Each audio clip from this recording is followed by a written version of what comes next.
Welcome to Stars and Swords. I'm Alistair Stevens. Tonight we leave the first age of Middle-earth behind and we move ambitiously into the second, the Akallabêth, the downfall of Númenor. And I have set a particularly ambitious goal for tonight, which is to finish Akallabêth, or at least to get to the actual drowning of Númenor. I think that is our actual goal. Hey, spoilers for the end of the chapter if you haven't already read it. I think that's what we're going to get to, is the moment of apocalypse. And then we'll pick up next week with what happens thereafter and the settling of Middle-earth as we transition into what will hopefully be our last reading of the Silmarillion here in the context of Stars and Swords, because I am officially now behind schedule. I have missed 2 weeks of Stars and Swords, though I do have something approaching a pretty good reason, which is that yesterday I released just over 4 hours of podcast lecture, finishing up The Lord of the Rings for my previously long abandoned and now thankfully complete podcast series, There and Back Again. I got all the way back through Bree, back through the Scourging of the Shire, out to the Grey Havens, sent Frodo and Bilbo and Gandalf and Galadriel and Elrond all off on the boat into the west together, and then accompanied Sam back to Hobbiton, back to Bag End, and into the future. It was a lot of work. I have been working really hard for the last few weeks prepping that episode, and I'm glad that it is finally done. I'm actually very proud of it. So if you haven't yet listened to it, the link to that will be in the show notes. Tonight, though, oh no, one more piece of housekeeping. I guess 2 more pieces of housekeeping. Firstly, this is the first episode of Stars and Swords that I have recorded since I have launched my new Tolkien series, Shire Reckoning, the long-awaited, often teased, kind of indistinct Tolkien series, Shire Reckoning. You can find that right now at shirereckoningpod.com. I am going to release 2 episodes of Shire Reckoning every week for the foreseeable future. Every Sunday, there is going to be a pre-recorded, not live, just in your podcast feed or on the YouTube page, kind of magazine-style show where I'm going to open with a little editorial, with a little lecture, with an opinion piece, something that is just piquing my interest about the world of Tolkien in that particular moment. Then in the second segment, we're going to do like Q&A, and we're going to do listener correspondence and things like that. And then in the third segment, I'm going to provide a roundup of everything that week that I have found interesting in Tolkien fandom and in Tolkien academia. It's going to be a really great place where I can keep track of all the new books coming out and all the new papers coming out. There are some great recommendations in that first week's episode, so you can definitely go and find that. Unfortunately, for technical reasons, I had to delay the second half of Shire Reckoning this week, but that means that it is happening tomorrow, because while every Sunday I'm going to put out that pre-recorded magazine show, every Tuesday, in theory, and this week every Friday, we are going to be having a live discussion on YouTube, much like this. We're going to begin moving through the pages of The Hobbit, taking a reading perspective, a reading strategy that I've never taken before, which is, what if you read The Hobbit right after you read the Silmarillion? What if you try and understand what Tolkien is doing to fit this story that does not belong in the Legendarium as he first conceives it into the Legendarium? I think that's going to be a really interesting endeavor. And, you know, there's a certain symmetry, there's a certain typology, right? There's a certain parallelism to what we are going to discuss tonight in the form of Akallabêth. So tomorrow night, as of this recording, July 18th, 9 p.m. Central Time, join me for an hour on The Hobbit, won't you? I don't have a reading set for the first session because it's going to be a pretty broad approach to the conception of and the writing of The Hobbit, like how we get from the first idea of The Hobbit and where we are in the development of the Legendarium at that point through to the first print edition, and then of course the second print edition too, right before The Lord of the Rings. So that is going to be a really good time.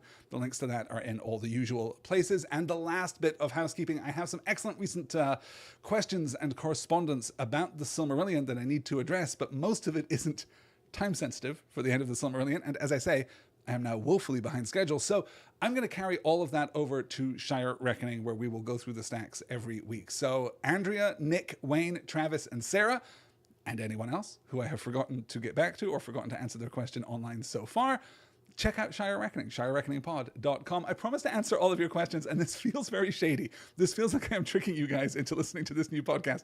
And I promise that if this were nothing but a marketing strategy, there would be far more, efficient and less time-intensive strategies for getting you to listen to the new show, which I genuinely think you will like. If you like this, then you'll like that. It's basically the same show, except a way to keep talking about Tolkien, even when our discussion of the Silmarillion finally comes to an end in a couple of weeks. We have Glorfin David and Galadriel Becky right here in the chat. Oh, Glorfin David's asking what time tomorrow? 9 p.m. Central Time, so an hour later than we are right now as of this live recording. And Glorfin David's also pointing out the cute new crowns that we have in the YouTube chat.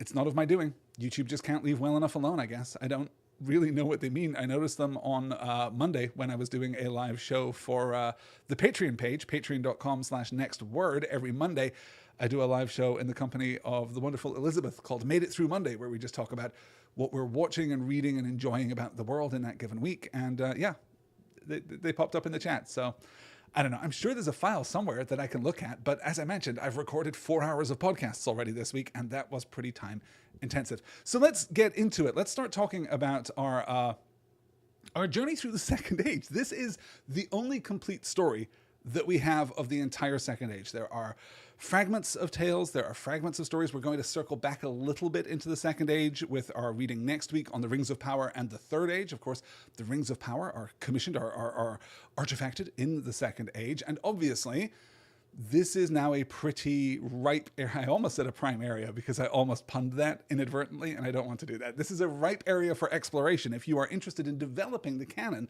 a little further. If you, for example, paid an absolutely outrageous, nay, unconscionable amount of money for the Tolkien license and you wanted to make a high-profile series to compete with Game of Thrones, the Second Age is the obvious place to look, quite frankly. It's the second obvious place to look. Young Aragorn is the first place to look, and I'm glad that we didn't do that because that is limited. There's only so much scope there. There's only so much space there. So I have not seen Rings of Power. I have seen, I believe, 2 episodes of Rings of Power.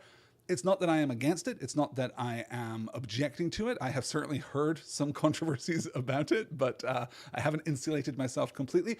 I am going to approach it with an open mind when I have the time and the space and, frankly, a reason to approach it with an open mind.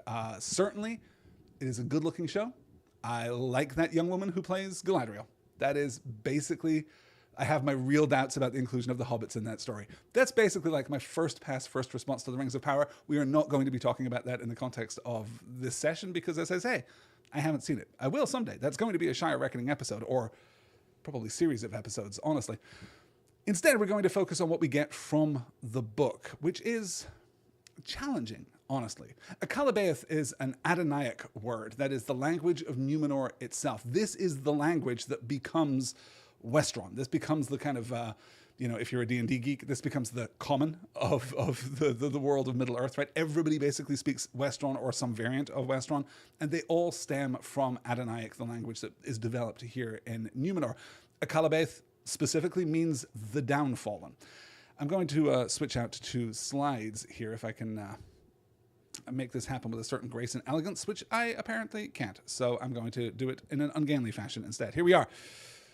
This is a letter to Christopher Bretherton, which was written in 1964. This is letter 257, if you are following in the collected package of letters, the Humphrey Carpenter combined edited volume of letters.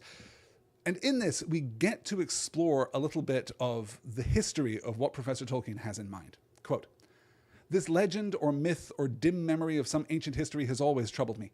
In sleep, I had the dreadful dream of the ineluctable wave, either coming out of the quiet sea or coming in towering over the green inlands.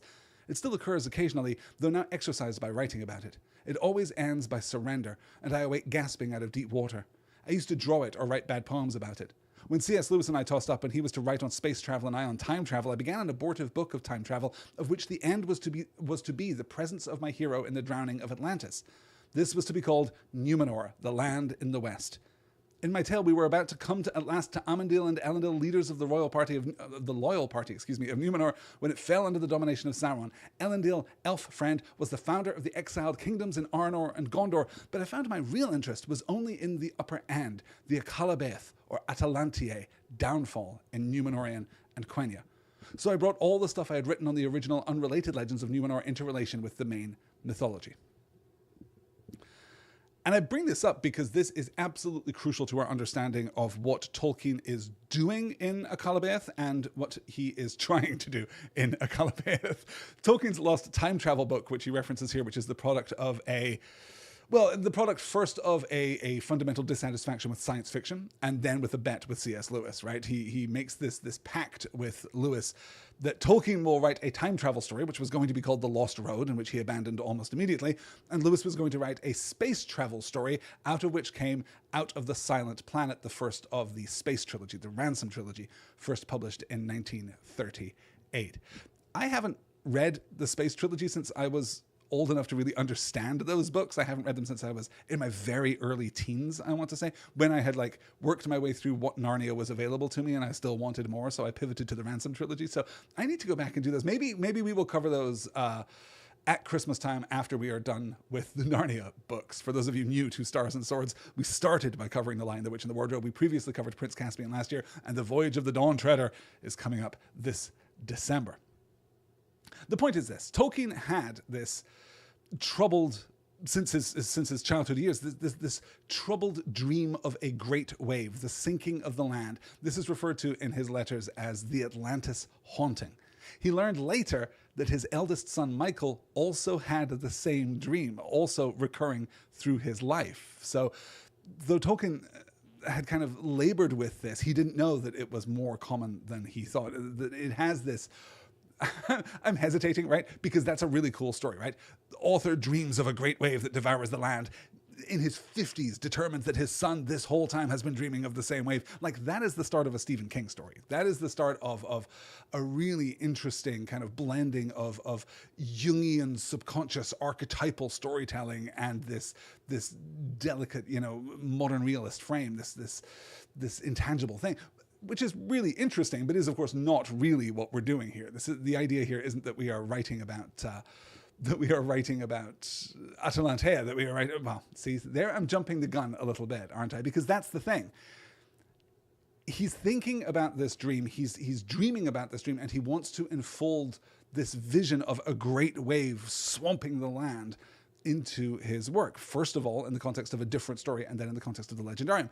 If this dream sounds familiar, right? If the idea of a great wave swallowing the land sounds familiar to you, that is because he gives it to Faramir in The Lord of the Rings. This is the, let me call up the slide here. This is in the aftermath of the destruction of the ring. This is the rising darkness of Sauron's spirit towering over Mordor, right? This is the moment almost of eucatastrophe, of psychological eucatastrophe, when Faramir and Éowyn back in the Houses of Healing believe that all is lost, and then it is revealed to not, in fact, be lost. It reminds me of Númenor, said Faramir, and wondered to hear himself speak. Of Númenor, said Éowyn.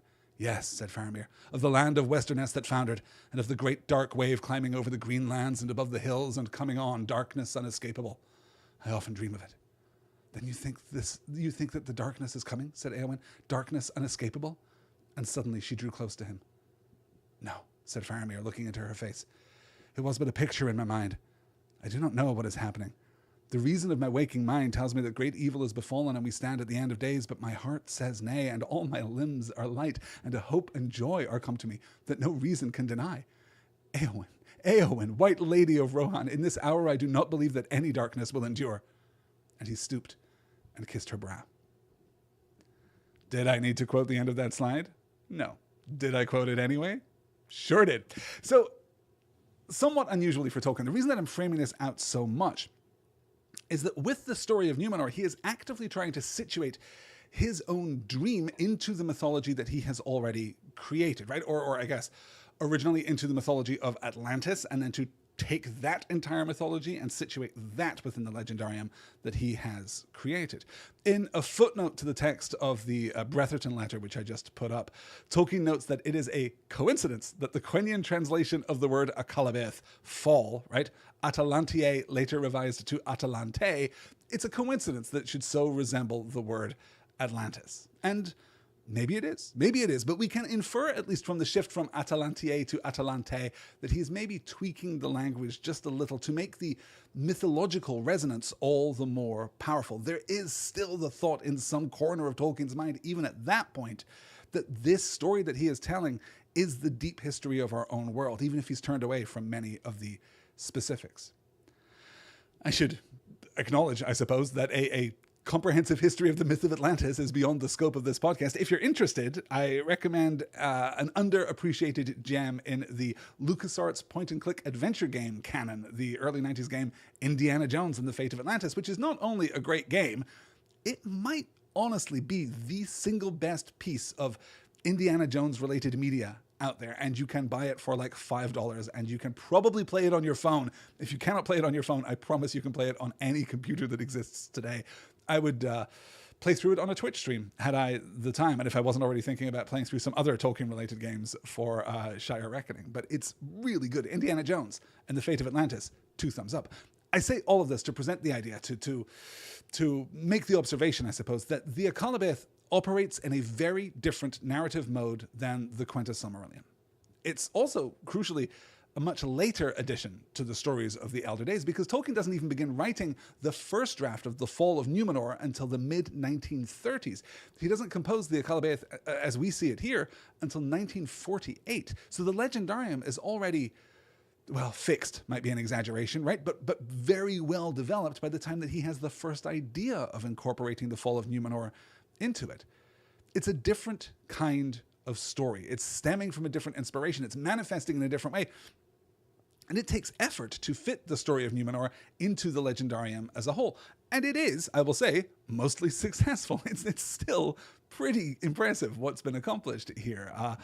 But I must admit, not for the first time, I think that this is just not my favorite part of the Silmarillion. Some of that, I think, is the product of style. I think we've talked so much about Tolkien as a medievalist, but Tolkien, like other medievalists too, like real-world medievalists and real-world medieval writers, he inherits this kind of classicalism, this respect and admiration for the classical period, for the fallen cities of Rome and Greece and Egypt, for the fallen heights of human culture deep in the past. Remember, one of the definitive qualities of the medieval mind is that it believes that we are descended from greatness but sliding into darkness, that our greatest days are all behind us. And when we point at those greatest days behind us, we are pointing at Rome, and we're pointing at Greece, and we're pointing at Egypt. So here, Tolkien is creating, in part, I think, an in-universe classically influenced culture, which can then filter down to the more medieval cultures of Middle-earth in the Third Age, so that in the Third Age, he can evoke all of these medieval ideas about the vanished classical world that was so beautiful, so important, so powerful. Now, the story of Númenor, at least as we get it in the Silmarillion, is obviously less developed than the stories of the First or Third Age. I mean, look at the page count. This is the only complete story that we get of the Second Age, and it is shorter than the story of Turin Turambar alone. But it's also, crucially, a bridging text, and that's always challenging.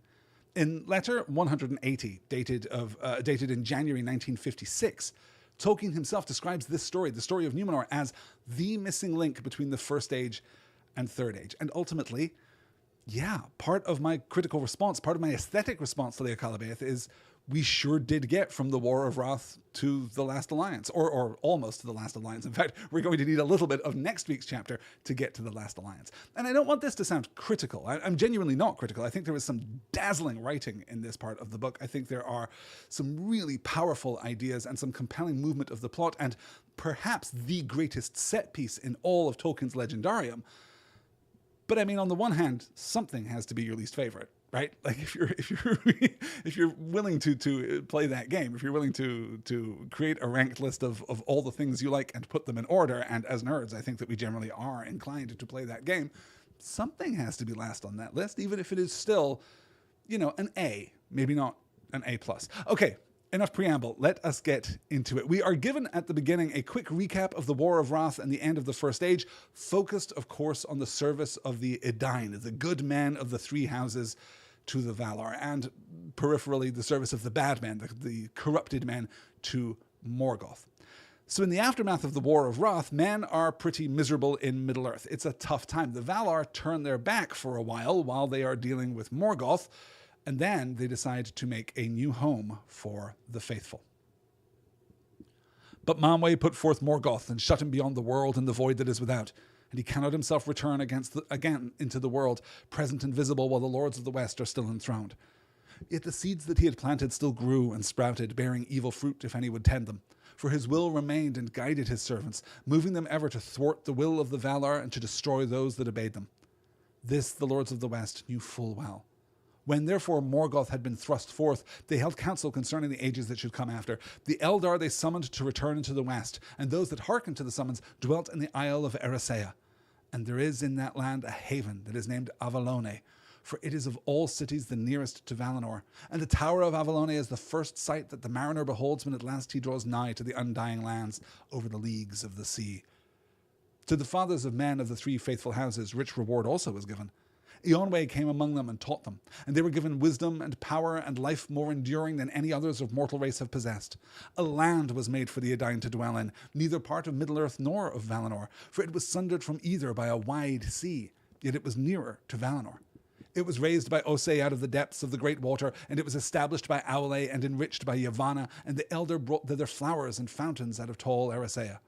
That land the Valar called Andor, the land of gift, and the star of Eärendil shone bright in the west as a token that all was made ready, and as a guide over the sea. And men marveled to see that silver flame in the paths of the sun. So, geography, right? For the elves first, I suppose. They are gifted in the aftermath of the War of Wrath with this invitation to return into the West. And presumably, right, we're told here that they are invited. We're told that they are invited. We are not told that they are invited. We are told that they are summoned into the West, to return into the West. But we're also told that those that hearkened to the summons dwelt in the Isle of Eressëa. So those who have pursued that summons, those who have traveled back into the West, do not return to Valinor proper. Instead, they live on the island of Tol Eressëa, what was previously the stub of the Isle of Balar that was taken across the ocean by Ulmo in order to ferry the elven populations in the first place. This middle ground between Valinor proper, Aman proper, and the rest of Middle-earth. And that's a reward too, right? We're going to behave as though the elves are adopting their natural position and the men are being rewarded, but the elves are specifically, right? Where Morgoth had been thrust forth, they held counsel concerning the ages that should come after. The Eldar they summoned to return into the West. So this is part of how the Valar are setting the world up for success, how the Valar are aligning everything so that the world in the ages to come can be a good and positive place. That's not entirely going to work out, but it's also not entirely going to work out, as we shall see.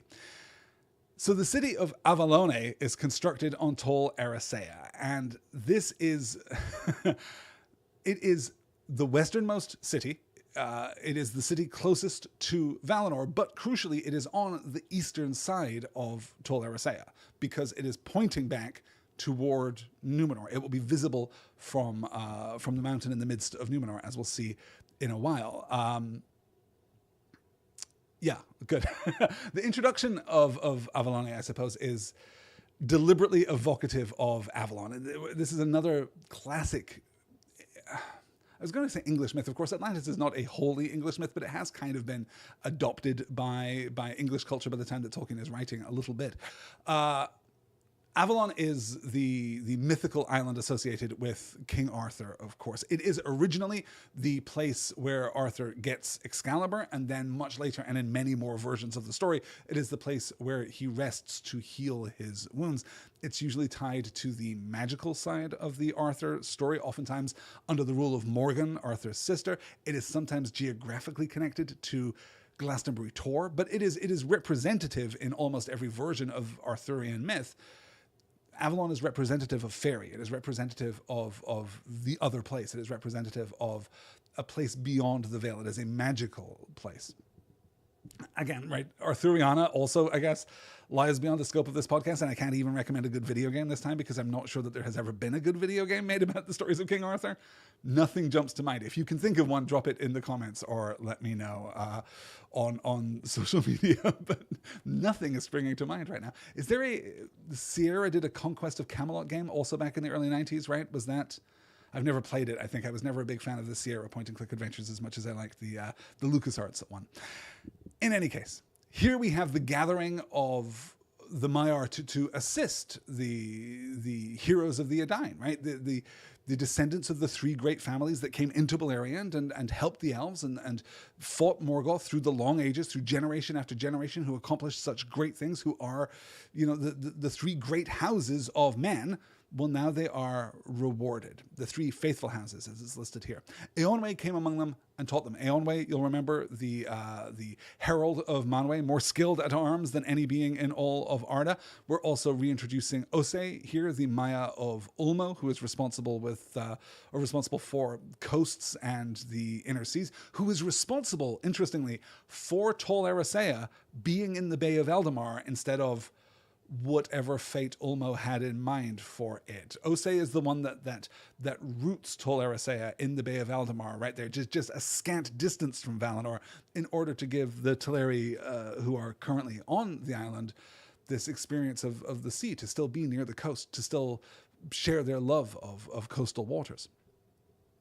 So there's a really interesting question here, and it's arguably the question that is going to lie right at the heart of our entire understanding of the Akallabêth, right? This is the question that we are going to be wrestling with throughout tonight's entire reading, and in a sense, we're not going to be given a completely clear or comprehensible answer, and partly that is a consequence of the nature of the question itself, and partly that is a consequence of the nature of the perspective of the text. More on the perspective of the text in a few slides' time.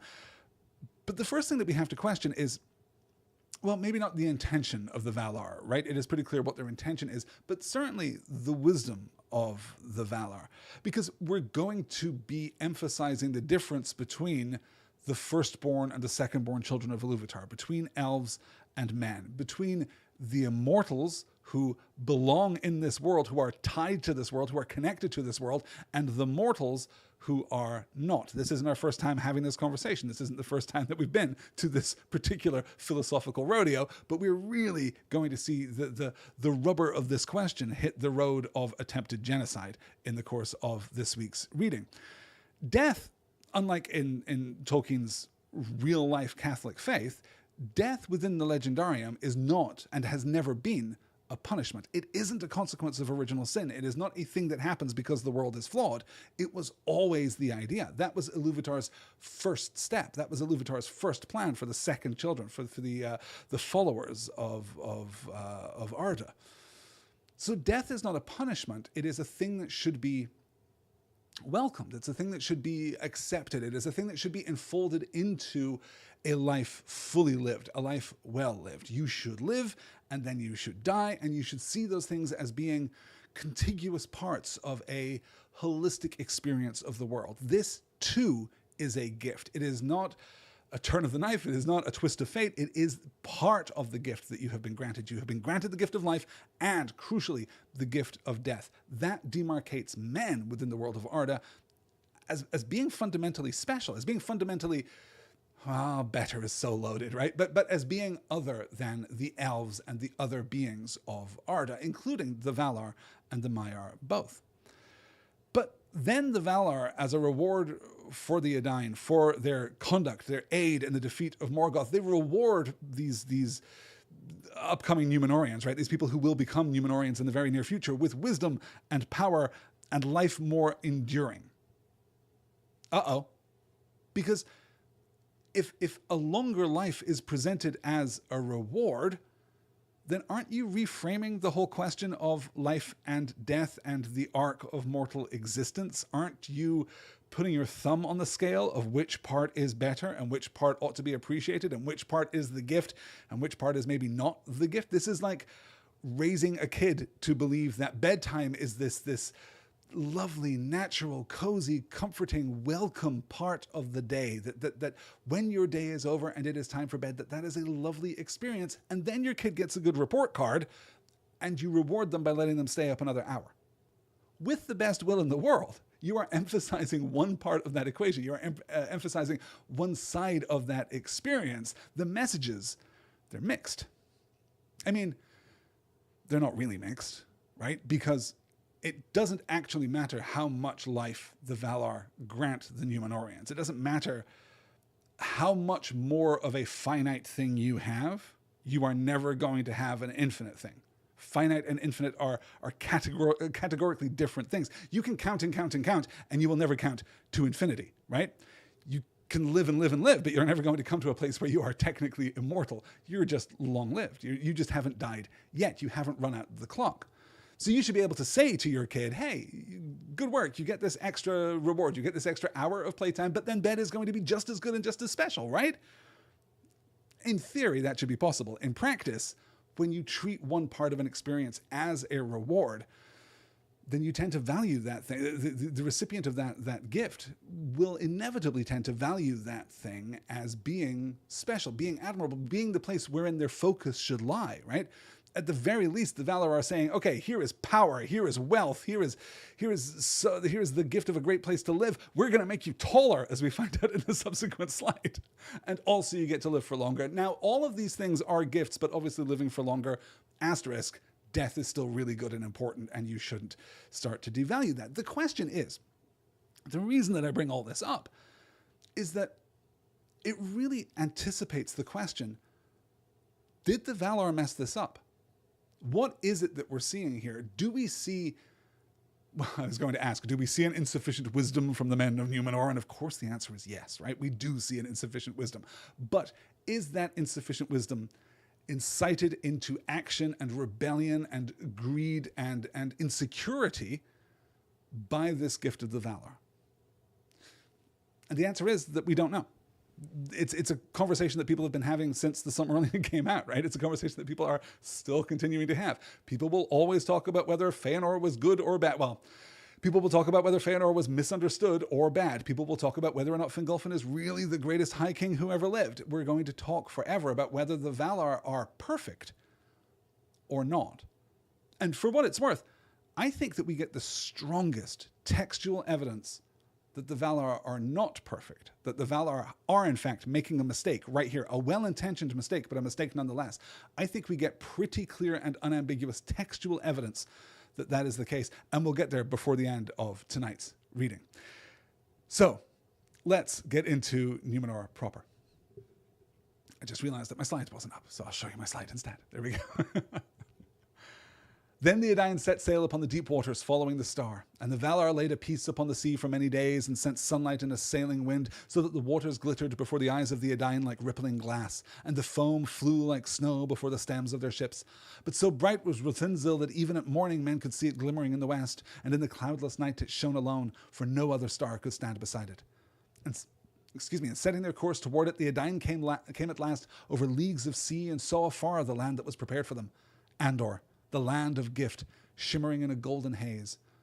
Then they went up out of the sea and found a country fair and fruitful, and they were glad. And they called that land Elena, which is starwards, and also Anadune, which is Westernesse, Númenore in the High Eldarin tongue. This was the beginnings of that people that in the Grey Elven speech are called the Dunedain, the Númenorians, kings among men. But they did not thus escape from the doom of death that Ilúvatar had set upon all mankind, and they were mortal still, though their years were long, and they knew no sickness ere the shadow fell upon them. Therefore they grew wise and glorious, and in all things more like to the firstborn than any other of the kindreds of men. And they were tall, taller than the tallest of the sons of Middle-earth, and the light of their eyes was like bright stars. But their numbers increased only slowly in the land, for though daughters and sons were born to them fairer than their fathers, yet their children were few. Becky's asking in the chat, isn't this a big part of what he explores through the fall of Númenor? Referencing the question of the imperfection of the Valar. I think so. I do think, because what we're really doing with the fall of Númenor, right? Not to crib directly from Tolkien and describe this as the missing link, but it very much is. There is a powerful sense in which the end of the First Age is It is a potential status quo for Middle-earth, right? It is a potential, certainly as we read the aftermath of the War of Wrath, we are coming into that, as Eärendil takes to the sky and Morgoth is thrust through the doors of night into the darkness beyond the world. There is a sense in which that's the end of the story. Now, we know that we're going to be dealing with the Rings of Power in the Third Age. We know that this story isn't completely done, but between the end of the First Age and the beginning of the Third Age, there is like an ellipsis. You could, with very little editing, combine those two things, right? You could, I mean, not literally, of course, because we need to account for the One Ring, and we need to account for the rise of Sauron, and we need to account for the spread of Númenorian blood across Middle-earth. But there is a kind of continuity between those two moments, a moment of triumph and a moment of triumph, kind of bracketing the Second Age here.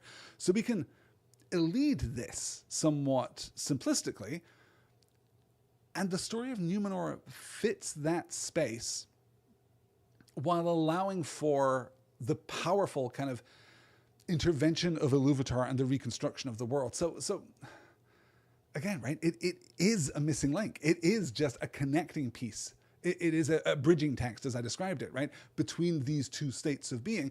It is a complete and whole story. But it is a complete and whole story, in part because of this aspect that we haven't discussed yet, right? Because of the narrative perspective that this story is taking. We can already acknowledge that, because this is not a elven tale, right? Unlike the whole of the Quenta Silmarillion, written from the point of view of the elves, or the Akallabêth or the Valaquenta, taken from the stories of the Valar and the Maiar to the elves, right? Recorded by the elves in the aftermath of the creation of the world.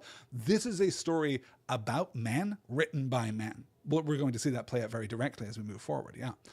Glorfin David says, Tolkien seems to have an implicit or explicit bias of tallness equating to greatness. Absolutely, yes, he does. Absolutely, yes, he does. Tall things are more spectacular than short things. It is axiomatic through the entire legendarium, basically, which kind of ties into this idea of ancient heroism, right? Like the giants of yore, right? One of the things that we're dealing with, this is too much of a tangent to run down properly, but one of the things that we're dealing with when we're dealing with like this notion of the medieval view of the classical world can be found in the experience of Angles and Saxons, the Anglo-Saxon, the kind of proto-Anglo-Saxon culture, settling in England and finding their Roman ruins, these ruins of a vanished world, which they described as the works of giants, right? Just the fact that they were big and impressive kind of elevated them in the appreciation of the Angles and the Saxons and the Anglo-Saxon culture that came to England. That's a tangent that we can't go down. It's too much. I wanted to call out here that Ruthinzil is the Quenya/Adonaic name for Vinglout. This is the ship of Eärendil. Ruthinzil just literally, means foam flower, just the same as Vinglout does. Dunedain is also introduced here, a word that really jumps out off the page. If you are Númenor, also to a certain extent, Westernesse to a certain extent, right? These are familiar terms to us from the Lord of the Rings, but Dunedain really pops on the page there. Dunedain meaning here, as it means in the Lord of the Rings, simply men of the West. So we have this voyage, and again, right? If I sound like I'm being critical of Akallabêth, it is on a sliding scale of appreciation here, because this opening passage, I think, is one of the greatest things that Tolkien has ever written. I think it's a phenomenal piece. Then the Edain set sail upon the deep waters following the star, and the Valar laid a peace upon the sea for many days and sent sunlight and a sailing wind. So the waters glittered before the eyes of the Edain like rippling glass, and the foam flew like snow before the stems of their ships. Like, it doesn't get much better than that. That is pretty solid. So they come to, yes, Andor, not that Andor, the land of gift shimmering in a golden haze. This was the beginning of that people that in the great elven speech are called the Dunedain, the Númenorians, kings among men, but they did not thus escape the doom of death that Ilúvatar had set upon all mankind.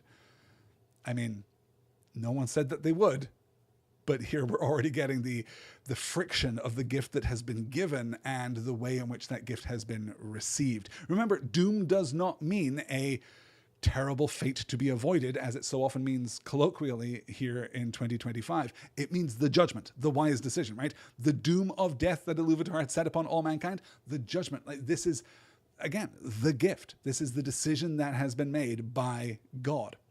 And as I say, right, everyone here is tall. Elendil, who is going to be introduced to us shortly, Elendil is known as Elendil the Tall, and he is canonically over 7 feet tall. In one account, he is 7 feet 11 inches tall. So when we say tall, we are meaning, Merry and Pippin post Entdrafts compared to a normal Hobbit and Hobbit kind of tall, which is, now that I think of it, not a useful measure. Speaking of names that we know, let's get into our next slide. Of old, the chief city and haven of Númenor was in the midst of its western coasts, and it was called Anduniae because it faced the sunset. But in the midst of the land was a mountain tall and steep, and it was named the Meneltarma, the pillar of heaven, and upon it was a high place that was hallowed to Eru Ilúvatar, and it was open and unroofed, and no other temple or fane was there in the land of the Númenóreans. At the feet of the mountain were built the tombs of the kings, and hard by upon a hill was Armenelos, fairest of cities. And there stood the tower and the citadel that was raised by Elros, son of Eärendil, whom the Valar appointed to be the first king of the Dunedain. Now Elros and Elrond his brother were descended from the three houses of the Edain, but in part also both from the Eldar and the Maiar, for Idril of Gondolin and Luthien, daughter of Melian, were their foremothers. The Valar indeed may not withdraw the gift of death which comes to men from Ilúvatar, but in the matter of the half-elven, Ilúvatar gave to them the judgment, and they judged that to the sons of Eärendil should be given choice of their own destiny. And Elrond chose to remain with the firstborn, and to him the life of the firstborn was granted. But to Elros, who chose to be a king of men, still a great span of years was allotted, many times that of the man of Middle-earth.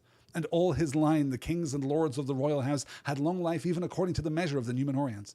But Elros lived 500 years, and ruled the Númenóreans 400 years and 10. And Dunie here, simply a geographical variant of the Quenya word Andune, meaning sunset, so literally, right? Because it faced the sunset, it was called sunset. Armenelos is the Quenya name, which means noble heaven city. The Adonaic name is Arminaleth, which means exactly the same thing. It glosses as noble heaven city. So here we are, reintroduced to characters that we know from the previous part of this book. Elros and Elrond were born in the havens of Sirion and were taken by, in some accounts, Maithros and Maglor, in some accounts just Maglor, in the aftermath of the Sons of Feanor committing the third kinslaying. So Eärendil is off at sea. Elwing leaps into the sea with the Silmaril, right, believing her sons to be dead, and is then turned into a swan by Ulmo so that she can be reunited with Eärendil out there on the waves. Elros and Elrond survive the passing of the Silmarils into the earth and the ocean, the passing of Maithros and the, what is the word that we would use? The ruination, the tragic end of Maglin. Not of Maglin, excuse me, of Maglor. The end of Maglin, absolutely not tragic. Let's be clear on that. And then they are around, mid-50s. They are 58 perhaps at the beginning of the Second Age. And so they are given the choice of the Pedithal, the half-elves. So Elrond chooses to be an elf and then has the life of an elf, and Elros chooses the life of a man and has the life of a man, the fate of a man. Glorfin David's asking, and 10? Why bother with the extra 10? I think that round numbers feel more impressive. They feel more mythic. And numbers which are not as conveniently round feel more authentic. And I do think, though, Glorfin David, that you are absolutely putting your finger on one of the things that we are dealing with as we move through the Akallabêth, which is that this reads very much like a history, particularly the first half, right? Particularly until we get to Ar-Pharazôn, right? Who is our sole antagonist / protagonist, depending which perspective you take in the last half of this chapter. But getting from here to there, we're glossing almost 3,000 years of history, and we're doing it real fast. We are really moving. So we're taking this historical perspective, and though the historical perspective can move in round numbers, Tolkien is occasionally going to give us this specificity in order to make it feel more authentic, right? We're getting that illusion of depth of which Tolkien was so fond, which he thought was so important. So we're getting the specifics not because they change like the nature, the mythic quality of this particular rule, right? Elros is not a greater king because he ruled for 400 years and 10. It's not that 410 has a particular, numerological significance. It's not that we are lamenting the fact that he died 10 years before he could light up a huge joint for 420, right? That's not the aim of this. The aim of it is giving us enough historical information that the sweep of the narrative feels like it is historical in itself. That we're getting the narrative blended with the historicity. That seems to be the purpose of this kind of narrative style, which is distinct from the narrative style of the Quenta. And that is partly, I think, because the Edain in the first instance and the Númenóreans in the second, the Edain and the Dunedain, if you like, they just have a different relationship with history. There's just something else happening when you are mortal. You are aware of that history is a thing that you dip into and dip out of. Barring accident, barring violence, barring bloodshed, the elves come into history and then stay there.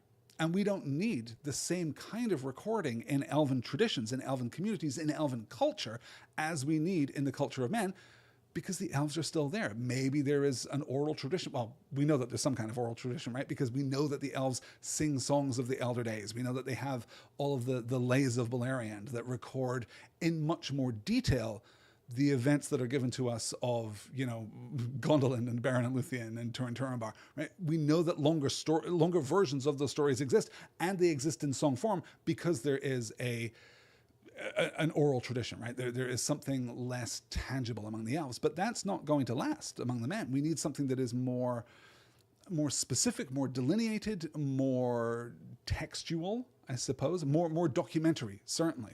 And that is part of the modal shift that we see as we come into the Akallabêth from the Quintus Silmarillion. I don't want to jump on that too fast, actually. We will have an opportunity to talk about the narrative mode of the Rings of Power in the Third Age when we get to that next week. But there is something very intentional happening here. It's not that this is... When I describe this as a bridging text, when I describe it as the missing link, it's not to suggest that it isn't carefully orchestrated. In fact, it's incredibly carefully orchestrated, right? The chief virtue of this text... Wow, I just keep foreshadowing the fact that we're going to be talking about the architect of this text. Let's do it now. The architect of this text, according to the extraneous material that we get, according to, I believe it is The Lost Road, in fact, right? According to that material, the author of this text is Elendil. Elendil writes this entire thing right there at the end of the Second Age. He writes it after the fall of Númenor, before the Battle of the Last Alliance, where he is slain. He writes it in that relatively narrow window, and it is intentionally, purposefully, this very skewed, quasi-propagandistic narrative. We have to be aware of that as we move through. The narrative again and again is going to invite us to be aware of that as we move through, as it forces us to reckon with our perspective on the elves, our perspective on the Valar, our perspective on the other men of Middle-earth, and then ultimately on the two factions within Númenor itself, right? Between the King's Men and the Faithful. We're going to be looking at how exactly we are led to understand that division as we go on. And we're going, of course, to be invited to question the provenance of the accounts that we are given, right? Not to jump all the way ahead. How does Elendil know what happens to Ar-Pharazôn when he gets to Valinor? How does any living human author know what happens to Ar-Pharazôn when he gets to Valinor? And this is the kind of thing that in the hands of literally anyone else, right? Literally any other author on Earth, it's the kind of thing that you just kind of shrug and you just kind of, well, I don't know. Like, if we didn't know that, there wouldn't be a story. Am I right? Like, if we didn't know that, then we would just have to guess. But I just spent personally a lot of time dealing with the authorship of the Red Book of Westmarch as I was moving through the end of The Lord of the Rings. And let me tell you, after hours and hours and hours of study, hours and hours and hours of additional study, right? This is already a topic that I'm very interested in and very kind of invested in.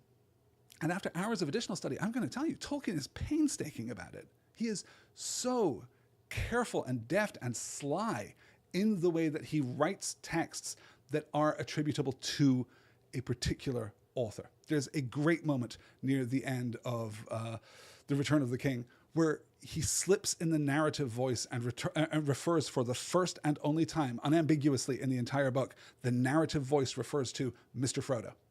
And it is just so much the voice of Sam. And you can hear it there on the page. And it's not intentional. It's not unintentional. It's not an accident. It's not a slip of the pen. It's not that he, took his foot off the gas and looked out the window and suddenly, and Mr. Frodo was on the page. It's this painstaking textual evidence of how we arrive at the document that's in front of us.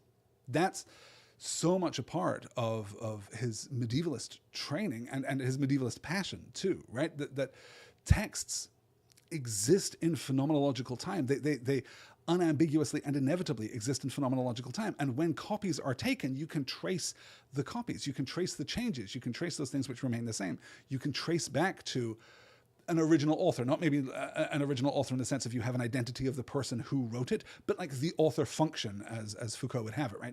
The singular individual who authored this text remains a point of reference in your understanding of that text. That's true for fiction, absolutely, but it's so much more true for histories from which our modern idea of fiction came, right?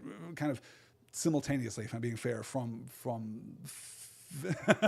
histories that were presented like they were stories, like they were fiction, and from myths and folktales and folklore and things like that, that kind of come from the other side of that tradition and combine into our modern conception of fiction. In the one case, in the more important, objective, verifiable case, the historical side of that, the documentary side of that, the identity of the author is incredibly important and remains incredibly important. So this is one of the, yes, I'm sorry, Glor from David. You sent me down a complete tangent there, and it was a good tangent, and I'm glad that we did it. But yes, you're completely right. Like, the and 10 is significant because this is coming from a person who we are encouraged to identify in a particular way. What is the nature of the author of this slender piece of the Silmarillion, right? And knowing that it's Elendil tells us some things, but it doesn't tell us everything. It doesn't by any means tell us everything. Let's keep going. We're going to get to him in just a moment, actually. We have to, of course, here, almost an hour into our session, we have to talk about the ban of the Valar and, you know, the whole inciting incident of the problem, I guess. But the lords of Valinor forbade them to sail so far westward that the coasts of Númenor could no longer be seen. And for long the Dunedain were content, though they did not fully understand the purpose of this ban. But the design of Manwë was that Númenorians should not be tempted to seek for the blessed realm, nor desire to overpass the limits set to their bliss, becoming enamored of the immortality of the Valar and the Eldar and the lands where all things endure. For in those days Valinor still remained in the world, visible, and there Ilúvatar permitted the Valar to maintain upon earth an abiding place, a memorial of that which might have been if Morgoth had not cast his shadow on the world. This the Númenorians knew full well, and at times when all the air was clear and the sun was in the east, they could look out and descry far off in the west a city white shining on a distant shore, and a great harbour and a tower. For in those days the Númenorians were far-sighted. Yet even so, it was only the keenest eyes among them that could see this vision from the Meneltarma, maybe, or from some tall ship that lay off their western coast as far as it was lawful for them to go. For they did not dare to break the ban of the lords of the west. But the wise among them knew that this distant land was not indeed the blessed realm of Valinor, but was Avallónë, the haven of the Eldar upon Eressëa, easternmost of the undying lands. And thence at times the firstborn still would come sailing to Númenor in oarless boats, as white birds flying from the sunset, and they brought to Númenor many gifts, birds of song and fragrant flowers and herbs of great virtue. And a seedling they brought of Celeborn, the white tree that grew in the midst of Eressëa, that was in its turn a seedling of Galathilion, the tree of Tuna, the image of Telperion that Yavanna gave to the Eldar in the blessed realm. And the tree grew and blossomed in the courts of the king in Armenelos. Nimloth it was named, and flowered in the evening, and the shadows of night it filled with its fragrance. Nimloth here, simply white blossom in Sindarin. It's a name that we have seen before, though it didn't belong to a tree. It belonged to Dior's wife, right? The queen of Doriath before the fall of Menegroth, Elwing's mom, as you'll recall. So we get two things happening here. Well, in the light of the conversation we just had, hey, let's look at the perspective in that first paragraph, right? But the lords of Valinor forbade them to sail so far westward from the coast of Númenor could no longer be seen. So they are bounded to stay within sight of Númenor. They can go no further west than that. If you lose sight of Númenor in an attempt to get closer to Valinor, then you are breaking the ban that has been placed upon you by the Valar, right? But look at how this text, how this author frames this out. They did not fully understand the purpose of this ban, but the design of Manwë, says the author of this piece with a great deal of authority and confidence. The design of Manwë was that the Númenorians should not be tempted to seek for the blessed realm, nor desire to overpass the limits set to their bliss, becoming enamored of the immortality of the Valar and the Eldar and the lands where all things endure. This is broadly true. But look at how it is being positioned. We haven't even started yet. We are in the morning time. This is the dawn of Númenor, right? We haven't by any means cast a shadow yet on this island nation of the Dunedain. But even in this moment, the text is explaining Manwë's choices, the choices of the Valar, and putting the blame for any possible friction on the Númenorians when it comes, implying that they would become enamored of the immortality of the Valar and the Eldar and the lands where all things endure, which, by the way, is part of the explanation here, but it is not the complete explanation. This is the author of a history of Númenor really leaning on the idea that he believes he knows exactly what Manwë has in mind. Then we get the accounting of this vision in the west, right? That if you sail as far as you can into the west, if you can just barely see the edge of Númenor right there on the eastern horizon, if you sail as far as you can, then you can catch this glimpse of this city white shining on a distant shore. Or alternatively, if you climb to the tallest tower atop the mountains in Meneltarma, right in the middle of the island of Númenor, then you can also perhaps just catch a glimpse. But the wise know that this is not, in fact, the blessed realm of Valinor, right? Like, come on, what are we thinking here?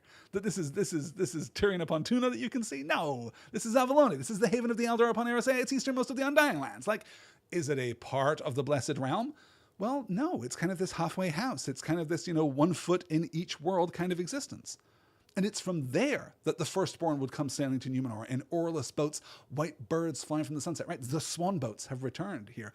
But they're not coming from Valinor. They're not coming from Tirion upon Tuna. They're not coming from Alqualonde. They're coming from Avallónë. They're coming from Tol Eressëa. They're coming from this midpoint, this intermediary spot between the East, Middle Earth, and Valinor, in much the same way as Númenor. We didn't mention this, I suppose, but we did mention it. We didn't discuss it. The position of Númenor in the ocean, that it is halfway, effectively, between Middle-earth and Valinor, right? But it is closer to Valinor. It's like, it's just a touch over the line. It's I don't know, 5, 10, 15%, something like that, closer to Valinor than it is to Middle-earth. And in the same way, Tol Eressëa is not quite Valinor. It's not quite the same thing. Okay, so then we have the coming of the tree. You'll remember obviously if we do this in reverse order, right? Telperion first. Yavanna gives to the Noldor who are living in Tirion upon Tuna Galathillion, right? The trimming of the tree that grows there, the seedling there. And then a seedling of that tree of Galathillion is Celeborn that is taken to Eressëa. And now a seedling of that tree has been carried to Númenor. This is Nimloth. It is going to be significant. We're going to track it later as we move forward. So, restricted from the West, kind of given this huge gift of wisdom and power and height and apparently great eyesight too, right? Real 20/20 vision. Everybody in Númenor gets LASIK, right? Whenever they want it. All of the gifts of the Valar are here, including this longer life, but it comes with this injunction. Do not sail into the West. Do not sail further from Númenor than you can, do not sail out of eyeshot, even with your fantastic vision of Númenor. So restricted from the West, we learn that the Dunedain sail everywhere else. They are great mariners. They come to the shores of Middle-earth. We're told that they pass all the way to the east to the gates of dawn, right, where the rising sun comes up, a thing that isn't really described anywhere, but this is still a flat world, remember, right? We're still in the pre-spherical concept of Arda here. We're going to get to the spherical version pretty soon, but right now it is still a flat Earth, so they can sail all the way to the furthest east, to the point where the sun rises through the mists and the waterfalls at the edge of the world and climbs back into the sky. So they go everywhere, and when they come to Middle-earth, they bring wine and agriculture and all the crafts that they have learned that have been forgotten by the men of Middle-earth, who are still laboring under the shadow of Morgoth's influence, right? There is still darkness there, and the men are having a tough time until the Númenorians come. The Sea Kings come out of the West, bringing these great gifts and kind of driving back the darkness. Gifts of education, too, right? Teaching them to become unafraid of the dark once more. They don't stay in Middle-earth. The Númenorians always go back to Númenor, at least for now. And so, naturally, perhaps, they start grumbling. They start wondering why the ban is in place at all. And they said amongst themselves, why do the lords of the West sit there in peace unending, while we must die and go we know not whither, leaving our home and all that we have made? And the Eldar die not, even those that rebelled against the lords. And since we have mastered all seas, and no water so wild or so wide that our ships cannot overcome it, why should we not go to Avallónë and greet there our friends? And some there were who said, why should we not go even to Aman, and taste there, were it but for a day, the bliss of the powers? Have we not become mighty among the people of Arda? The Eldar reported these words to the Valar, and Manwë was grieved, seeing a cloud gather on the noontide of Númenor. And he sent messengers to the Dunedain, who spoke earnestly to the king and to all who would listen concerning the fate and fashion of the world. The doom of the world, they said. One alone can change who made it. And were you so to voyage that escaping all deceits and snares you came indeed to Aman, the blessed realm, little would it profit you. For it is not the land of Manwë that makes its people deathless, but the deathless that dwell therein have hallowed the land.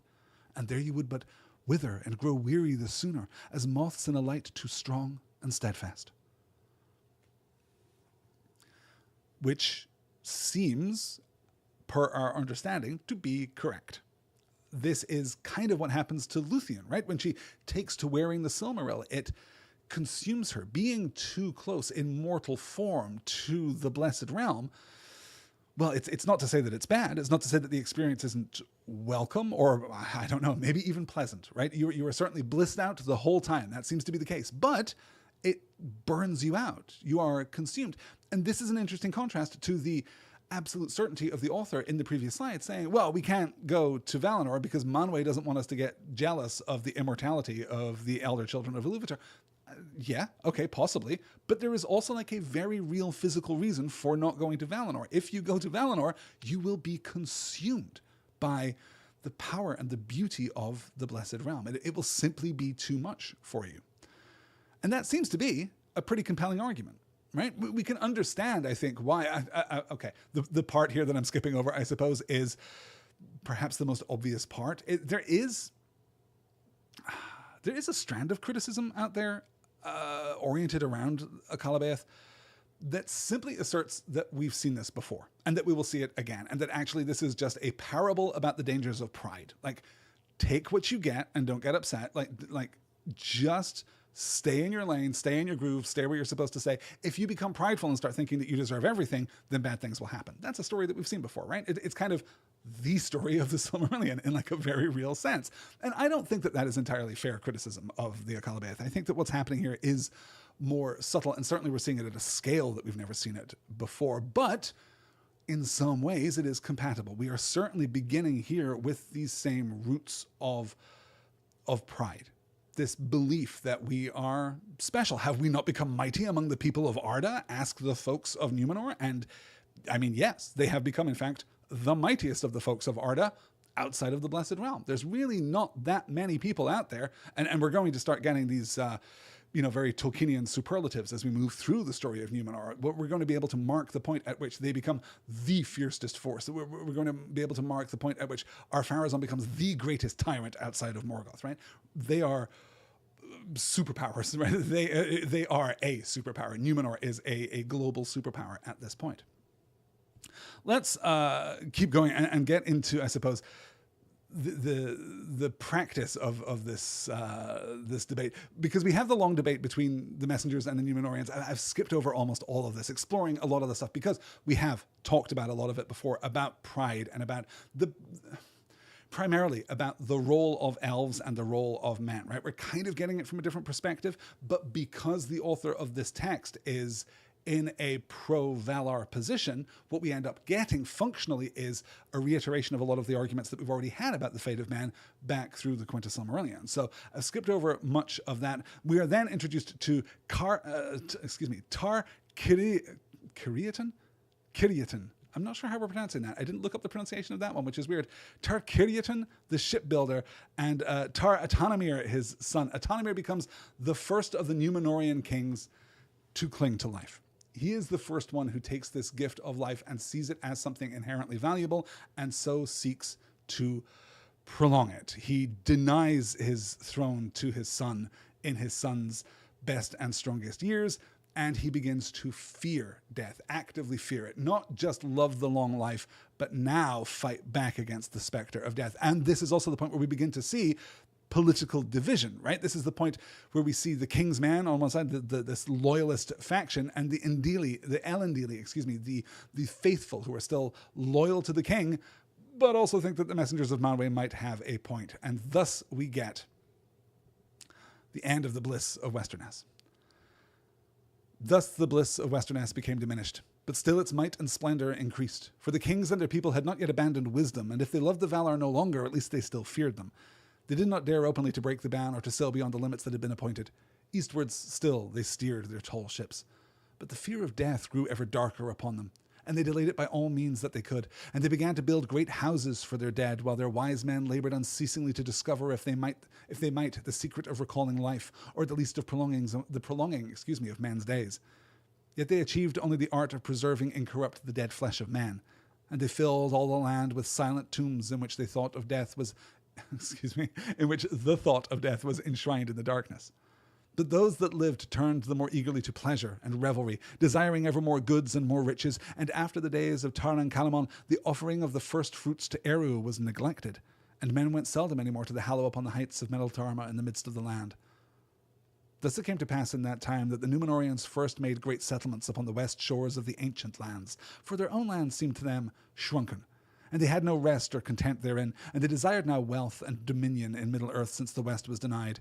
Great harbours and strong towers they made, and there many of them took up their abode, and they appeared now rather as lords and masters and gatherers of tribute than as helpers and teachers.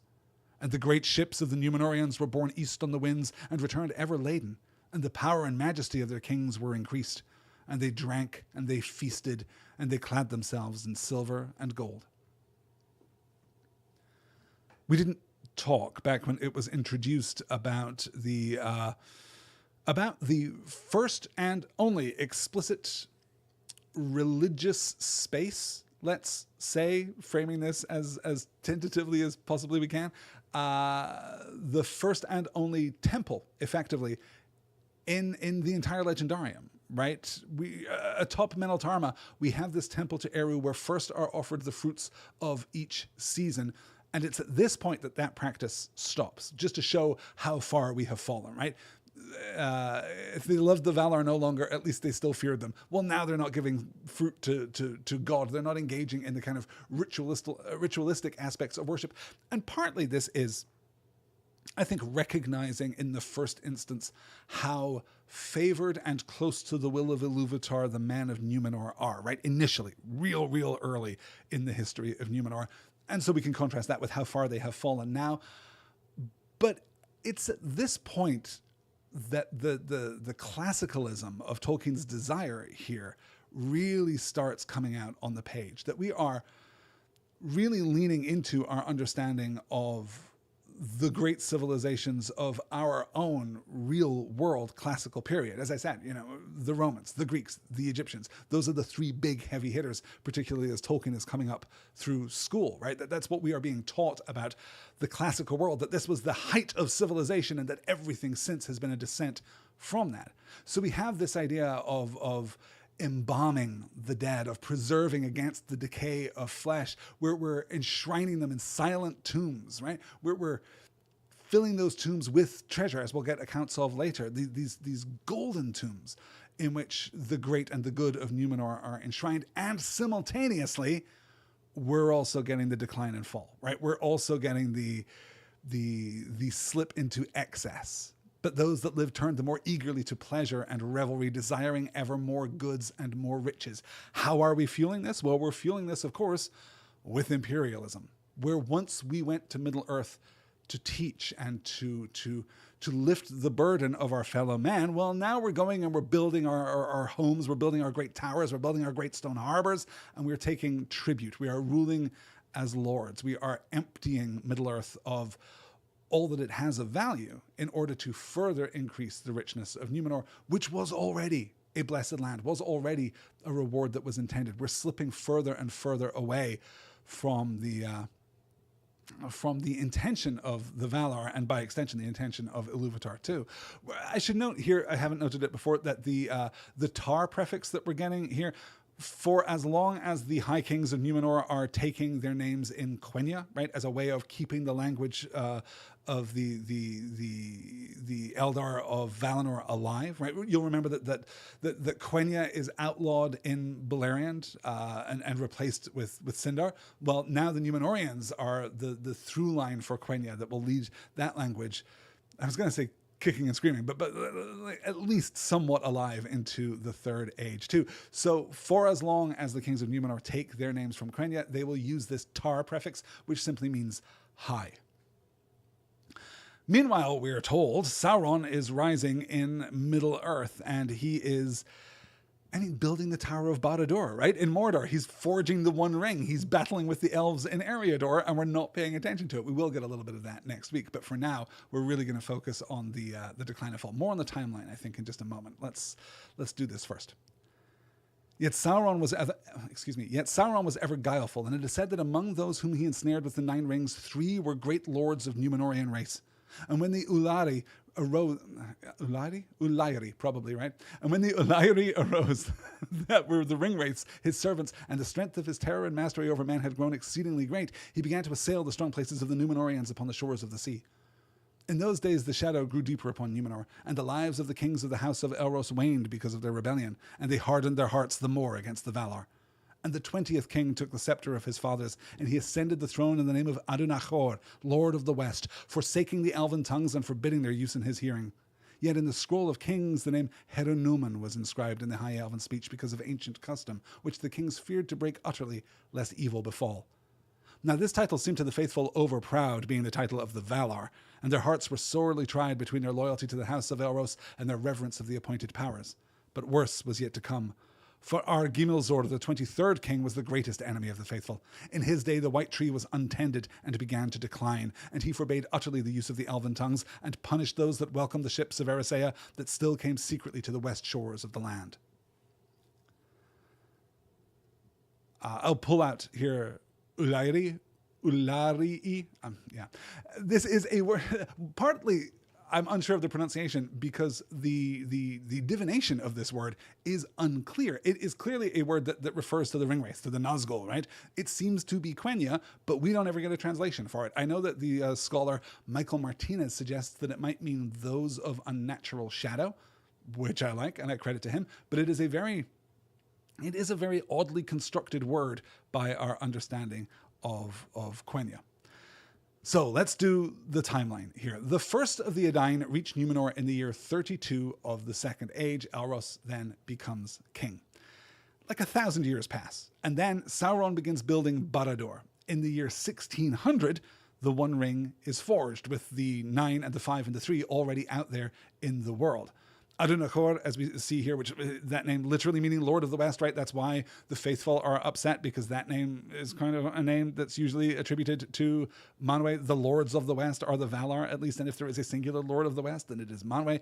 But here, the king of Númenor is taking that title for himself, Adunachor here, which is that's the same as the word Númen there that we get, right? Same translation. He becomes king in 2899, 2,900 years after the founding of Númenor, effectively, 2,900 years into the Second Age. Generations after the Elven languages have basically fallen out of usage. Gimilzor here, Ar-Gimilzor, takes the throne in 3102. So we have, as I said, we have fast-forwarded through basically 3,000 years of history, which is one of those things that can make this story harder to emotionally engage with, because it is more of a primer. It is more of a gloss of this entire historical period.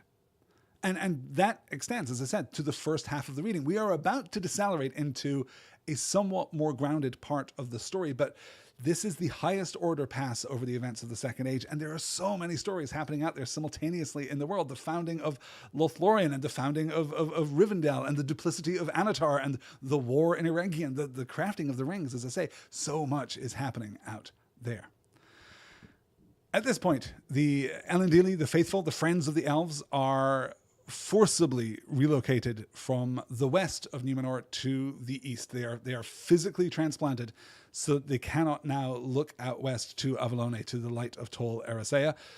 And they begin to take ship to Middle-earth, mostly so that they can go and speak with Gil-galad and with Círdan the Shipwright and the remnant of the Beleriand elves who are now living in Lindon, which used to be Assyrian. Do you remember that southeastern part of Beleriand? Well, that is still there after the ruination of Beleriand. At least it's still there right now. It may not be for very much longer. So many of the faithful elves depart. And much later in the story, we are going to be told that 9 ships escape Númenor and come to the shores of Middle-earth, right?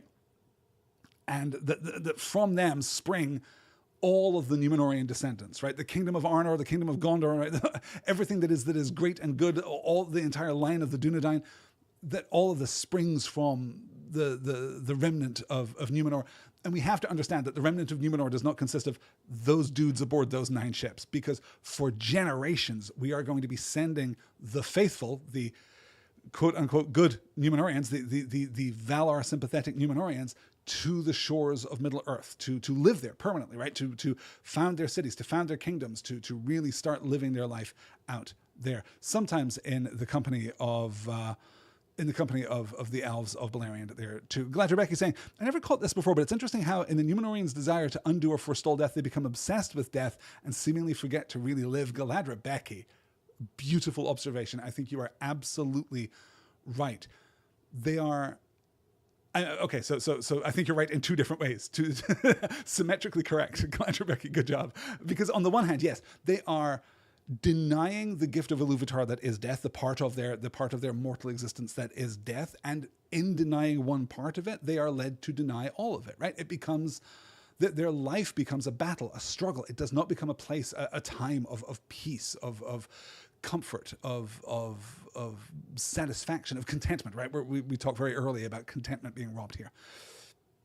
On the other, that striving takes them further away from what other principles there are that are good and noble and valiant in the Númenorian heart. I think that the conquest, as we're basically seeing it, right, of Middle-earth is destructive. It's at least dominant, right? Dominance is such an important theme through the entire Silmarillion, because people who seek to dominate others generally are not good dudes, right? We are we understand when we introduce the idea of the Númenorians going to the shores of Middle-earth and teaching and helping and uplifting the communities that are there, we understand that that is good and generous and noble.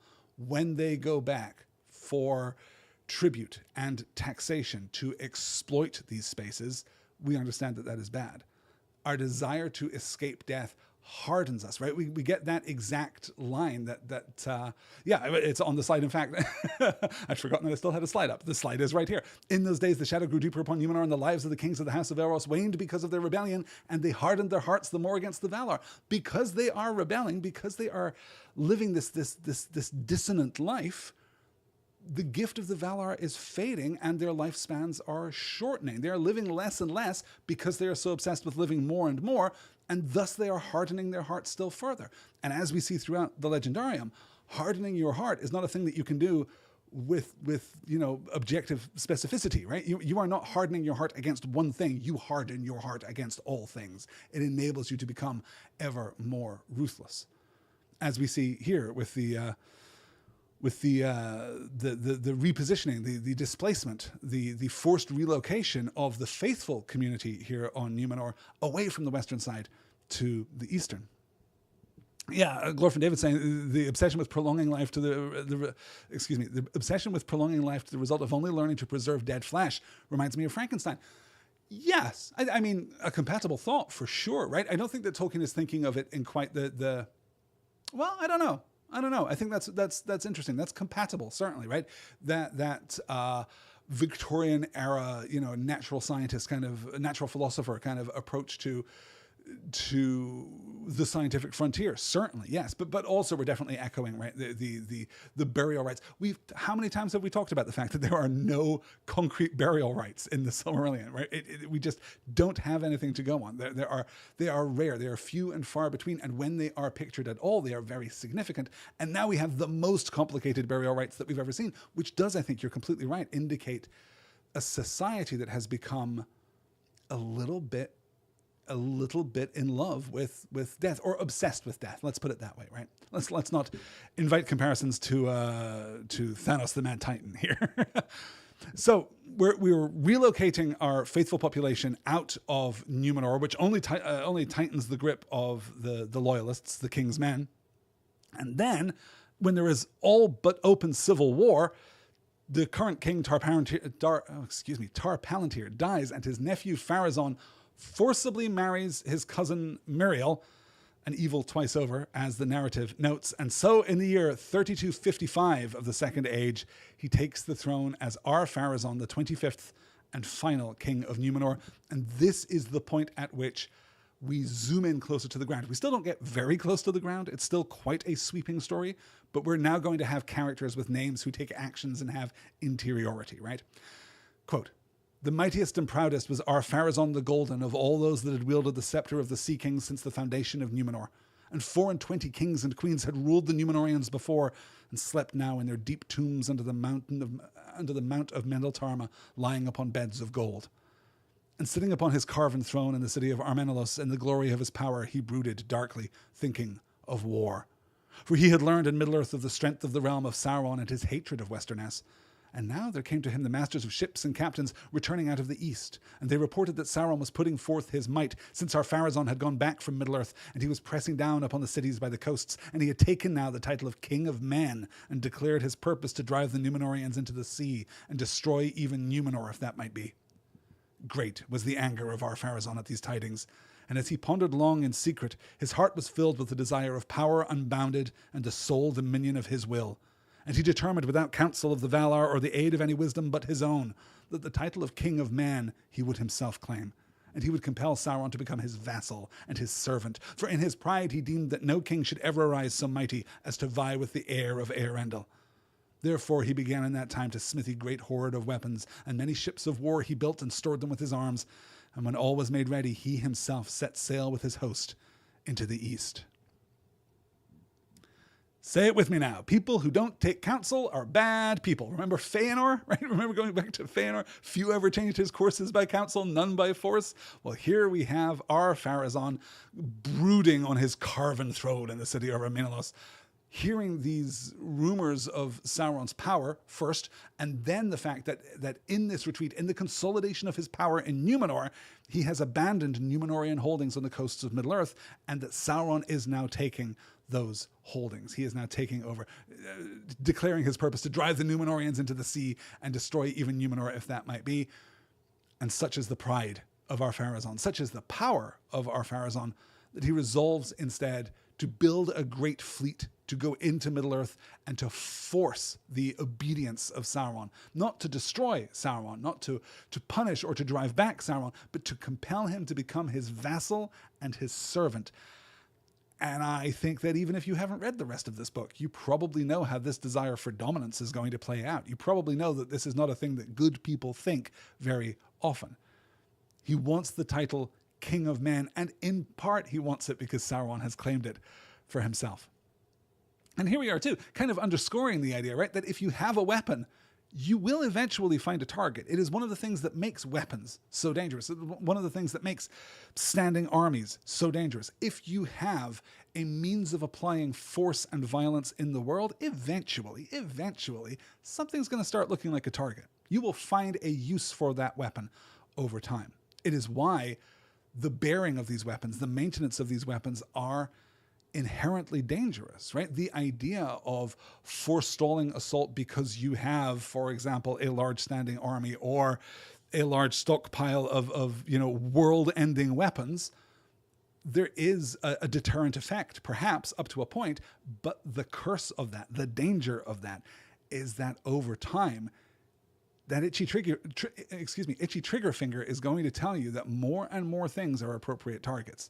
That's why one of the paths to peace is disarmament. I'm thinking about that primarily, of course, in the aftermath of that episode on The Lord of the Rings, because one of the things that struck me so powerfully is that the single political act which Frodo takes post the scouring of the Shire in his short tenure, his 6-month tenure or whatever, as deputy mayor of the Shire, the sole thing that he does, explicitly the only thing that he does, is to effectively defund the police. He effectively disbands this inflated standing army, this militia of sheriffs, and takes them back down to their normal pre-scouring count, 12 sheriffs, 3 per farthing, and that's all you need. This army of dozens, if not hundreds, has to go, because if it doesn't, as I say, when you're holding a weapon, more and more things start looking like targets. So Ar-Pharazôn takes his great golden fleet into the east, and we get a confrontation with Sauron, and that confrontation, I think, plays out the way that no one expects. Let's get right to it. And Sauron came. Even from his mighty tower of Barad-dûr he came, and made no offer of battle. For he perceived that the power and majesty of the kings of the sea surpassed all rumour of them, so that he could not trust even the greatest of his servants to withstand them. And he saw not his time yet to work his will with the Dunedain. And he was crafty, well skilled to gain what he would by subtlety when force might not avail. Therefore he humbled himself before Ar-Pharazôn and smoothed his tongue, and men wondered, for all that he said seemed fair and wise. But Ar-Pharazôn was not yet deceived, and it came into his mind that for the better keeping of Sauron and his oaths of fealty, he should be brought to Númenor, there to dwell as a hostage for himself and all his servants in Middle-earth. To this Sauron assented as one constrained, yet in his secret thought he received it gladly, for it chimed indeed with his desire. And Sauron passed over the sea and looked upon the land of Númenor and on the city of Arminolus in the days of its glory, and he was astounded, but his heart within was filled the more with envy and hate. We're doing a couple of echoes here, one typological, one literary, right? Typologically, we're kind of echoing the chaining of Melkor and the bringing of Melkor to Valinor, or I guess the post-imprisonment freeing of Melkor, so long as he stayed in Valinor. We're going to kind of do the same thing with Sauron. We're going to skip over the imprisonment part, as much as there is any imprisonment, right? We're going to skip 3 years ahead. He was already the king's Grand Vizier, right? He's already the king's most trusted advisor. The other thing, the literary connection that we're making here is, and Sauron came, obviously echoing the line, and Melkor came, when Fingolfin challenges him to single combat at the gates of Angband in chapter 18. The quote is here. Thus he came alone to Angband's gates, and he sounded his horn and smote once more upon the brazen doors and challenged Morgoth to come forth to single combat. And Morgoth came. And here, and Sauron came, but the circumstances are very different. Fingolfin goes to Angband to challenge Morgoth to single combat. Ar-Pharazôn doesn't even demand combat, right? He has come ready for battle, but he's not asking for a fight. He's asking for subservience. He wants Sauron to bend the knee, right? He wants Sauron to be obedient, to surrender himself, and Sauron does. Because unlike Morgoth in those latter days, I suppose, Sauron here is still capable of duplicity. He is still capable of treachery. And so he smooths his tongue and humbles himself. And wow, everything he says seems fair and wise. We should bring him back to Númenor, let him hang out a little bit. No harm can come of that. Surely, we've won. I mean, he just submitted himself to you. So, he is the supplicant now. Presumably, this war, if it was ever going to be a war, is now over. So Sauron is taken back to Númenor, and within 3 years, we are told, he becomes the closest counselor of the king, as I say. For flattery sweet as honey was ever on his tongue. And that's the thing about the prideful, is that you can always appeal to them through their pride. It's just kind of an open door policy for deceit and for perfidy and manipulation, right? You can always take that one route, and it will always work, because even when it is used against the target, even when the prideful person is manipulated through their pride, it only makes them more prideful. It's a slippery slope of all slippery slopes. But Sauron isn't content with whispering in the ear of the king. He wants something more, and he introduces it fairly straightforwardly. For now, having the ears of man, Sauron with many arguments gainsayed all that the Valar had taught, and he bade men think that in the world, in the east and even in the west, there lay yet many seas and many lands for their winning, wherein was wealth uncounted. And still, if they should come at last to the end of those lands and seas, beyond all lay the ancient darkness, and out of it the world was made. For darkness alone is worshipful, and the Lord thereof may yet make other worlds to be gifts for those that serve him, so that the increase of their power shall find no end. And Ar-Pharazôn said, Who is the Lord of the darkness? Then behind locked doors Sauron spoke to the king, and he lied, saying, It is he whose name is not now spoken. For the Valar have deceived you concerning him, putting forward the name of Eru, a phantom devised in the folly of their hearts, seeking to enchain man in servitude to themselves. For they are the oracle of this Eru, which speaks only what they will. But he that is their master shall yet prevail, and he will deliver you from this phantom. And his name is Melkor, Lord of all, giver of freedom, and he shall make you stronger than they. You have to admire the move here, I think. You have to, applaud Sauron's understanding of to a certain degree, who Ar-Pharazôn is, yes, but understanding the position of Ar-Pharazôn as the kind of the archetypal Númenorian, right? Because Tolkien here clearly understands, as he should, growing up in the first half of the 20th century, for sure, like this is the engine, this is the boiler of imperialism. You exploit new worlds, you exploit new markets, you exploit new resources, you find new things and you feed them into the machine, and the machine grows ever greater. And it doesn't take much. You know, people aren't foolish. They understand that, well, if there isn't anything new to feed the machine, we are going to be in trouble. So you promise them more and more, not just all the lands of this world, but new worlds in the outer darkness, new worlds that can be created world after world, a galactic empire of Númenorians spreading out world from world, created for the benefit of the Númenorians by Melkor, Lord of all, giver of freedom, and he shall make you stronger than they. And the positioning here of Eru as a phantom, as he's described here, right? That there is no god, or rather there is a god, but he was defied by the other Valar and has been exiled, and that is the theological maneuver, the political maneuver, in a sense, that has been enacted here is really rich and resonant and fascinating, and obviously has real life connotations with the repudiation of religious figures throughout. You know, every theological tradition has some version of this story, right? Has some version of the rejection of the identity of the religious figure or the deity. It's a really powerful study in psychology here, as Sauron leads these guys, well, just into dark places. Let's skip ahead. I'm somehow still running long. I do have a couple of short slides that we can get to, and honestly, not that many more before we can wrap up tonight's session. Yet there dwelt still a remnant of the faithful, as has been told, at Romena and in the country near, and other few there were here and there in the land. The chief among them to whom they looked for leading and courage in evil days was Amandil, counsellor of the king, and his son Elendil, whose sons were Isildur and Anarion, then young men by the reckoning of Númenor. Amandil and Elendil were great ship captains, and they were of the line of Eros ta Miniator, though not of the ruling house to whom belonged the crown and the throne and the city of Armenelos. So, hey, I know that guy, right? Names jumping up at us. This is where we are reminded, of course, that the Silmarillion is published so long after the publication of The Lord of the Rings that it is expected that everyone who reads the Silmarillion upon its first publication will already be intimately familiar with The Lord of the Rings. So we're getting the big names. Elendil, as I mentioned before, is, according to some accounts, the author of this particular account.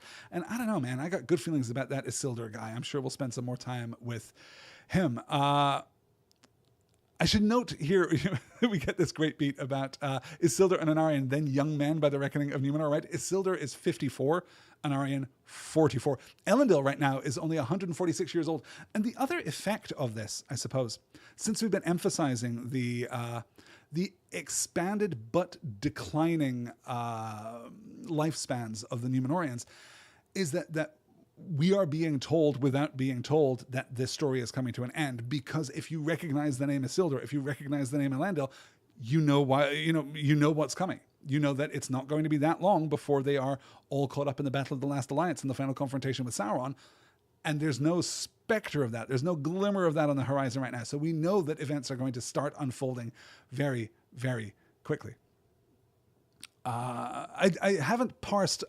This is in fact our first time getting it.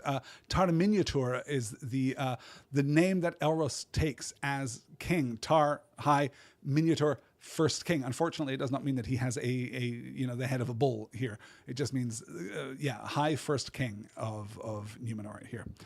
So Ar-Pharazôn begins worshipping the dark. He begins worshipping Melkor outright. At first, this is a secret conversation, but it does not be a secret conversion, but it doesn't stay secret for very long. Very soon, he is public, and his people, convinced, partly because Ar-Pharazôn is, as I say, kind of archetypal, kind of emblematic, kind of the Rosetta Stone by which we understand all Númenorians, right? Because they feel the same way, they start following Melkor too, and not everyone is happy. That's where we get the introduction here of the faithful. Let's get then to Isildur and the saving of the tree, because I think that, in fact, might be where we wrap it up for tonight, because as you can hear, having recorded so many podcasts this week and already 95 minutes into this one, my voice is failing fast. So let's see if we can't get through the story of the tree here. And Sauron urged the king to cut down the white tree, Nimloth the Fair, that grew in his courts, for it was a memorial of the Eldar and of the light of Valinor. At the first, the king would not assent to this, since he believed that the fortunes of his house were bound up with the tree, as was forspoken by Palantir. Thus, in his folly, he who now hated the Eldar and the Valar vainly clung to the shadow of the old allegiance of Númenor. But when Amandil heard rumour of the evil purpose of Sauron, he was grieved to his heart, knowing that in the end Sauron would surely have his will. Then he spoke to Elendil and the sons of Elendil, recording the tale of the trees of Valinor. And Isildur said no word, but went out by night and did a deed for which he was afterwards renowned. For he passed alone in disguise to Armenelos, to the courts of the king, which were now forbidden to the faithful. And he came to the place of the tree, which was forbidden to all by the orders of Sauron. And the tree was watched day and night by guards in his service. At that time Nimloth was dark and bore no bloom, for it was late in the autumn and its winter was nigh. And Isildur passed through the guards and took from the tree a fruit that hung upon it, and turned to go. But the guard was aroused, and he was assailed, and fought his way out, receiving many wounds. And he escaped, and because he was disguised, it was not discovered who had laid hands on the tree. But Isildur came at last hardly back to Ramina, and delivered the fruit to the hands of Amandil ere his strength failed him. Then the fruit was planted in secret, and it was blessed by Amandil, and a shoot arose from it and sprouted in the spring. But when its first leaf opened, then Isildur, who had lain long and come near to death, arose, and was troubled no more by his wounds. That tree is, of course, going to be very significant. But it's more here, well, it's more of a classic story of daring do, right? This is almost like a Robin Hood story. This is almost a sole hero slips into the city. Because for all that we have dealt with problematic politics through the span of the Silmarillion, particularly through the span of the Quenta, they have been the kind of politics of principle wherein usually the population has been behind the king, right? There's little sense that the people of Doriath in general aren't 100% behind King Thingol. We do get in Nargothrond, during the rule of Orodreth, of course, there's a little friction there with the sons of Feanor. But generally speaking, our populations have been unified, but now we're seeing the real body politic. Now we are seeing the division, the distinction here after 25 generations of kings, long-lived kings at that, as I say, 3,100 years effectively.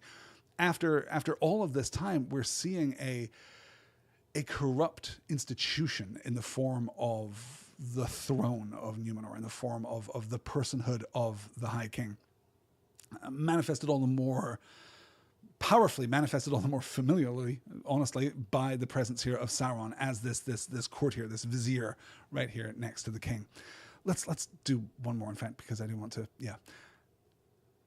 So this is the hewing down of Nimloth and the taking of the wood into the temple that was previously constructed by Sauron, this great golden temple to Melkor, right? This huge corrupt building that the wood from Nimloth is taken into and burned. And we get this. Thereafter the fire and smoke went up without ceasing, for the power of Sauron daily increased. And in that temple, with spilling of blood and torment and great wickedness, men made sacrifice to Melkor that he should release them from death.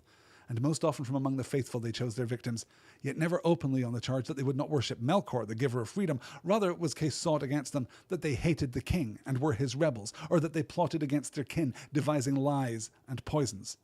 These charges were for the most part false, yet those were bitter days, and hate brings forth hate. The internal corruption here in Númenor as sacrificial victims are being pulled from the faithful population. That population, which we are told, remember, and Elendil emphasizes to us shortly, are still loyal to the king, right? They are not in open rebellion. They are faithful. They are faithful to the sense that they want to be friends with elves, right? They have not completely shut out the prospect that the Valar are kind of still on their side or could be still on their side. But instead, the king's men, the Sauronians here, right, the Melkorians in Númenor, are taking these faithful, ritually sacrificing them, begging Melkor for a release from death, as it says, right? The irony there of death for the release of death, a kind of poetic inversion. And we're seeing here the realpolitik of life on the streets of Númenor. Most often from among the faithful, they would choose their victims, right? So you're targeting your political enemies. You're targeting those people that you have painted as dissidents, but you're not giving the real reason, yet never openly on the charge that they would not worship Melkor, the giver of freedom. We're not going to pull you out of the crowd and sacrifice you because you don't worship Melkor. Instead, we're going to make up lies. Instead, we are going to fabricate a case against you, a civil case against you that can then be executed with all the raging and unjust authority of a religious persecution, right? They hated the king. They were his rebels. They plotted against their kin, devising lies and poisons. These are the false charges that are made that end with ritualistic execution to their dark god. These were bitter days, and hate brings forth hate. You know, I think we will continue. Let's do just a couple more, right? This is really good, and these are short slides. I'd forgotten that all of the slides at the end of this session were short, and I kind of want to get to a more natural ending place. Anyway, let's begin with Sauron's plan here. Thus Ar-Pharazôn, king of the land of the star, grew to the mightiest tyrant that had yet been in the world since the reign of Morgoth, though in truth Sauron ruled all from behind the throne. But the years passed, and the king felt the shadow of death approach as his days lengthened, and he was filled with fear and wrath. Now came the hour that Sauron had prepared and long had awaited, and Sauron spoke to the king, saying that his strength was now so great that he might think to have his will in all things and be subject to no command or ban. He waits for Ar-Pharazôn's desperation to be kindled, right? As he draws nearer to the end of his life, as he clings ever more fervently to that life, that long life still by the standard of the men not of Númenor, as he clings to it, as he sees the shadow approaching him, and the desperation is mixed with his own pride, his own sense of his own power, his own lack of opposition, right? His power is complete, it is total, so why be subject to anyone else's will? You are already the mightiest tyrant that has yet been in the world. Because, of course, Sauron's going to exclude Morgoth from that accounting. I don't think he's going to add that qualifier there at the end of that sentence, right? My lord, you are king of the land of the star. You are the greatest that there's ever been. Who should tell you what to do or where to go? And so Ar-Pharazôn begins the construction of the great armament, the fleet of high-tech warships designed to invade Aman. And simultaneously with this, Amandil, Elendil's father, resolves to sail into the west, just like Eärendil did. He calls out Eärendil. He wants to sail into the west and plead with the Valar for clemency. I wanted to go further down that road, but let's get to the end of that story, and we'll close it out here, and this will be the end of tonight's session.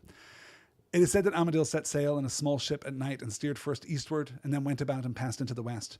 And he took with him 3 servants dear to his heart, and never again were they heard of by word or sign in this world, nor is there any tale or guess of their fate. Men could not a second time be saved by any such embassy, and for the treason of Númenor there was no easy absolving. But Elendil did all that his father had bidden, and his ships lay off the east coast of the land, and the faithful put aboard their wives and their children and their heirlooms and great store of goods. Many things there were of beauty and power, such as the Númenorians had contrived in the days of their wisdom, vessels and jewels and scrolls of lore written in scarlet and black. And 7 stones they had, the gift of the Eldar. But in the ship of Isildur was guarded the young tree, the scion of Nimloth the Fair. Thus Elendil held himself in readiness, and he did not meddle in the evil deeds of those days, and ever he looked for a sign that did not come. Then he journeyed in secret to the western shores, and gazed out over the sea, for sorrow and yearning were upon him, and he greatly loved his father. But naught could he descry, save the fleets of Ar-Pharazôn gathering in the havens of the west. And that, on the brink of storm and war and destruction apocalyptic, that's where we'll wrap up for tonight. Guys, thank you so much for joining me. Thank you so much for putting up with this voice, which is wearing by the minute. A couple quick announcements. I guess next week we will conclude the story of Númenor, and we will hopefully take a pretty solid swing at getting through all of the Rings of Power and the Third Age. I haven't yet decided on a reading strategy for that section of the book, so we'll see how it works out. It is not impossible. Here's what I've got. I've scheduled out the next 2 weeks for the Silmarillion in effect, right? Next week we can do, that's the 24th. We can probably finish Rings of Power in the Third Age, but just in case we don't, we can let that spill over into our last session, the 31st. We will close up the Silmarillion definitely on the last day of July, and then August. Then we're going to go straight into the very brilliant Sense and Sensibility. I really can't wait to shift gears and do that. If you are enjoying the Tolkien conversation and you'd like still more, then do check out that episode of There and Back Again, that 4-hour epic concluding episode, and definitely check out Shire Reckoning. I hope you guys, in particular, Glorf and David, glad to Becky, as you're joining me here live. I hope you'll be able to join me live tomorrow. The link will be in the usual place. If you want the links to these live sessions, head on over to patreon.com/nextword. You can follow that page for free and get the links to these live sessions on YouTube, so you can come and hang out in the chat with a little purple crown next to your face. What more can I say than that? Or you can submit, a little financial support over on that Patreon page too, and help me keep spending all of my time, spending my whole life doing exactly this kind of work. It has been an absolute pleasure to talk about the Akallabêth. We will conclude it next week with, as I say, the destruction of Númenor, and with the coming of Elendil and his sons to the shores of Middle-earth and the beginning of the Third Age. We'll get to all of that next week.